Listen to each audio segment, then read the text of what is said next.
नाव तन्मय व्यंकटेश रासवे. मी आता 8वीत शिकणारे विद्यार्थी आणि तुमचे पुन्हा एकदा स्वागत आहे माझ्या या यूट्यूब चॅनलवर.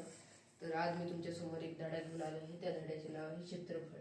तर आपण क्षेत्रफळ काय ते जाणून. तर क्षेत्रफळ म्हणजे आता हे पुस्तक आहे, आता हे एक्झाम पॅड. आता ह्या पुस्तका मी याच्यावर ठेवले, तर मग ह्या पुस्तकाने ह्या एक्झाम पॅडवर जितकी जागा व्यापली त्या जागा व्यापलेला क्षेत्रफळ असे म्हणतात. तर आता आपण इथे क्षेत्रफळ काय ते समजून घेतलं आहे. आता आपण सराव संच अभ्यासणार आहोत.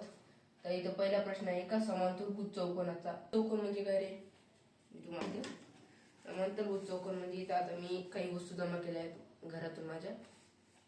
तर आता हे बघा, इथे समोरली बाजू सारखी आहे, याला समांतरभुज चौकोन असे म्हणतात. आता आपण सराव संच अभ्यासूया. तर प्रश्न काय पाहूया. एका समांतरभुज चौकोनाचा पाया 18 सेमी व उंची 11 सेमी, तर त्या चौकोनाचे क्षेत्रफळ काढ. आता आपल्याला इथे क्षेत्रफळ काढायचे. तर क्षेत्रफळाचा फॉर्म्युला काय आहे, पाया गुणिले उंची. आपले पाया किती झाले 18 सेमी आणि उंची किती दिली 11. 18 गुणिले 11 किती होते तरी ते 98. आता आपण इथं 14 सेमी घेतले. 14 सेमी काऊन घेतले बरं, कारण क्षेत्रफळ विचारलं म्हणून आपण इथं 14 सेमी घेतले. त्याला दुसरा प्रश्न बघूया. एका समांतरभुज चौकोनाचे क्षेत्रफळ 29.6 चौसेमी व पाया 8 सेमी आहे, तर त्या चौकोनाची उंची काढ. आता इथं आपल्याला काय विचारलं होतं, इथं आपल्याला क्षेत्रफळ विचारलं होतं.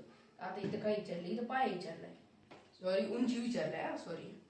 तर आता आपल्याला काय हेच फॉर्म्युला सेम लावायचा. इथं पाया गुणिले उंची.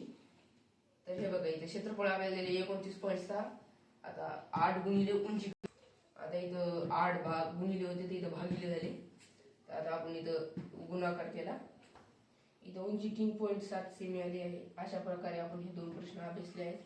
मला आशा आहे की तुम्ही तिसरा प्रश्न सोडवणार आहात. धन्यवाद.